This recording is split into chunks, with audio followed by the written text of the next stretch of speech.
صبح پولیس کی team inspector شرافت خان کی ڈیڈ باڈی کا جائزہ لے رہی تھی کہ کوئی ثبوت ہاتھ لگے، مگر انہیں کوئی بھی ایسی چیز نہ ملی۔ کمال صاحب کی حویلی میں شرافت خان کے بے رحمی سے قتل کی خبر پہنچ چکی تھی۔ اب ان سب کی پریشانی پہلے سے بھی بڑھ چکی تھی۔ راحیل دورانہ بیگم صبح کے وقت راحیل کے کمرے کا دروازہ کھٹکھٹا رہی تھیں۔ راحیل کی نیند سے بیدار ہوا وہ آنکھیں پھاڑے دروازے کی طرف دیکھنے لگا۔ راحیل جلدی اٹھ جاؤ، ضروری بات کرنی ہے۔ آتا ہوں خالہ جان۔ راحیل نے ان کو جواب دیا اور وہ واپس مڑ گئیں۔ وہ واش روم گیا اور شیشے میں اپنا چہرہ دیکھا۔ اس کے سر پر زخم ابھی بھی باقی تھا اور ایک رخسار پر کانچ کا گہرا نشان تھا جس پر اس نے نکلی اسکن اتنی مہارت سے لگائی کہ کوئی بھی پہچان نہیں سکا تھا۔ سر کے زخم پر نکلی بال لگا کر اس نے زخم چھپا دیا۔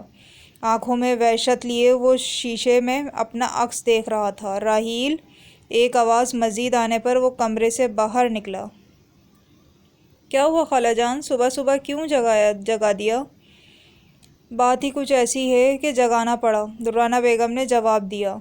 جی بتائیں، کیا بات ہے؟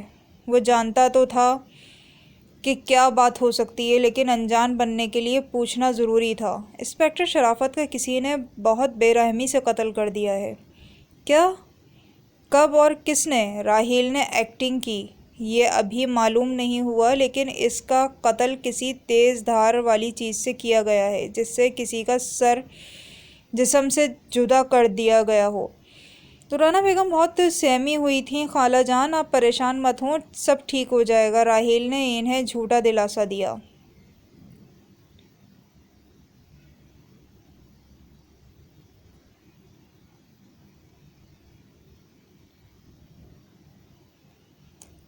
ایک اور بات ہم سب کو بہت پریشان کر رہی ہے۔ جی بتائیں۔ وہ کیا؟ راحیل نے پوچھا۔ انسپکٹر شرافت کا خاص پولیس والا اکرم، اس کے کہنے کے مطابق انسپکٹر شرافت کل رات ہماری طرف آ رہا تھا۔ دورانہ بیگم سے یہ بات سن کر راحیل کی آنکھوں میں لالی آنے لگی۔ اس کا مطلب جس نے انسپکٹر شرافت کا قتل کیا ہے وہ وہی انسان ہے جو مریم کو اغوا کر کے لے گیا تھا۔ لیکن خالہ جان اس کا انسپکٹر شرافت سے کیا تعلق؟ راحیل کو اکرم پر غصہ آ رہا تھا۔ ضرور اس کے ہاتھ کوئی ثبوت لگا تھا جس کی خبر اس شخص کو ہو گئی، اس لیے اس نے انسپکٹر کا قتل کیا۔ واہ بڑھیا، اس عمر میں بھی تیرا دماغ کتنا چلتا ہے، راحیل نے دل میں کہا۔ شاید ایسا ہی ہو۔ راحیل انجان بنا اب انسپکٹر شرافت کی طرف کی جگہ جو انسپکٹر آئے تھے وہ ہمارا کیس حل کرے گا، دورانہ بیگم نے بتایا۔ اب وہ کون ہے جس کو اپنی جان پیاری نہیں؟ راحیل دل میں سوچنے لگا۔ دورانہ کمال صاحب کی آواز آئی۔ آتی ہوں، انہوں نے کمال صاحب کو جواب دیا۔ میں تمہارے خالو جان کی بات سن لوں، تم بھی منہ ہاتھ دھو کر آ جاؤ۔ ٹھیک ہے خالہ جان، میں 10 منٹ میں آتا ہوں۔ دورانہ بیگم مڑ گئیں اور راحیل اپنے کمرے میں چلا گیا۔ 2 دن بعد انسپکٹر شرافت خان کی جگہ ایک اور انسپکٹر آ چکا تھا۔ اس نے جمال اور کمال صاحب کو پوچھ گچھ کے لیے پولیس اسٹیشن بلایا۔ ہاں بھائی، میں نے سنا ہے اس رات انسپکٹر شرافت تم لوگوں کی طرف جا رہا تھا جب کسی نے نہایت بے دردی سے اس کا قتل کر دیا۔ اس نے اپنے موٹے پیٹ پر پینٹ اوپر کھینچتے ہوئے کہا۔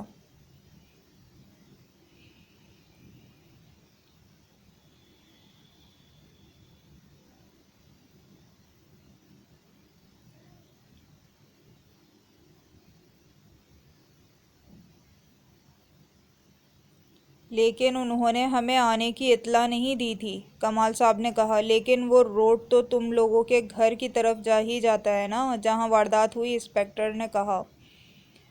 آپ ٹھیک کہہ رہے ہیں، لیکن انہوں نے ہم سے کسی قسم کا رابطہ نہیں کیا تھا، جمال صاحب بولے۔ لیکن یہ اکرم تو کہہ رہا ہے کہ شرافت اس کو بتا کر گیا تھا کہ وہ آپ کی طرف جا رہا ہے۔ اس نے سامنے پڑی سموسوں کی پلیٹ سے ایک سموسہ اٹھایا۔ انسپکٹر صاحب، پھر وہی بات، جب ہم ایک بار آپ کو بتا چکے ہیں کہ ہمیں اس بات کی خبر نہیں تو ہمیں کیسے کچھ پتہ ہو سکتا ہے، جمال صاحب نے تن کر کہا۔ اچھا ٹھیک ہے، ابھی آپ جاؤ، ضرورت پڑنے پر پھر بلاؤں گا۔ وہ آدھا سموسہ اپنے منہ میں رکھ کر بامشکل بولا۔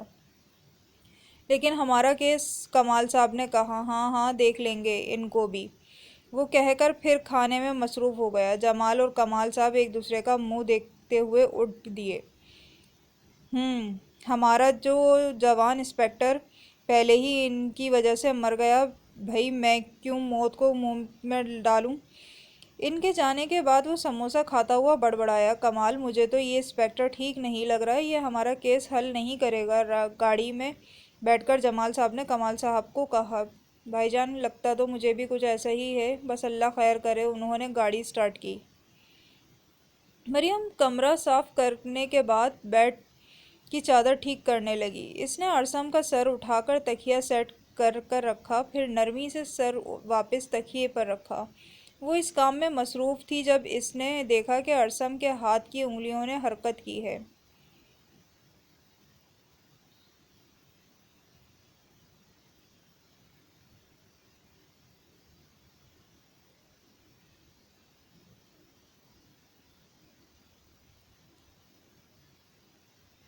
مریم کو اپنی آنکھوں پر یقین نہیں آ رہا تھا۔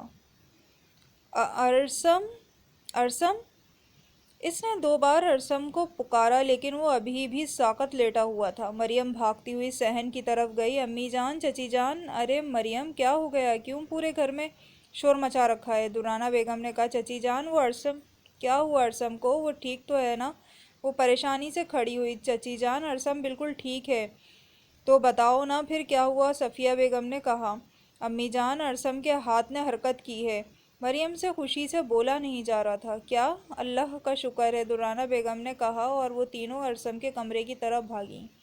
کمال صاحب ارسم کو لیے ہاسپٹل گئے۔ انہوں نے کال کر کے ڈاکٹر کو ارسم کے حرکت کرنے کا بتایا تو ڈاکٹر نے ارسم کو اپنے پاس لانے کا کہا تاکہ اس کے ٹیسٹ وغیرہ کر سکیں۔ ڈاکٹر، میرا بیٹا کب تک ہوش میں آ جائے گا؟ کمال صاحب نے بے تابی سے پوچھا۔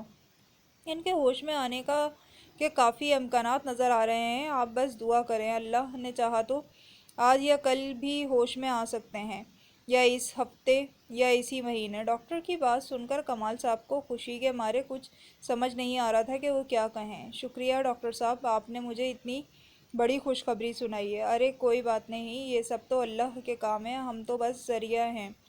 راحیل شہر سے گاؤں گھر آیا تو اسے سب ہی بہت خوش نظر آ رہے تھے۔ وہ حیران ہوا کہ ابھی 2 دن پہلے تو انسپکٹر شرافت کے قتل کی خبر سن کر گھر میں سوگ پڑا ہوا تھا، اور اب یوں اچانک کیسے کیا ہوا ہے؟ سب کے چہرے پر خوشی سے کھل اٹھے ہیں۔ السلام علیکم! سب کو سلام کرتا وہ کرسی پر آ بیٹھا۔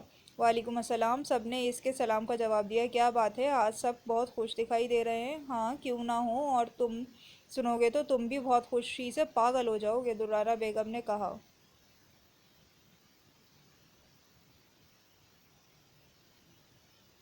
کہانی ابھی جاری ہے، چینل کو سبسکرائب کرنا نہ بھولیے گا، ویڈیو کو شیئر کریں اور لائک کریں۔ شکریہ۔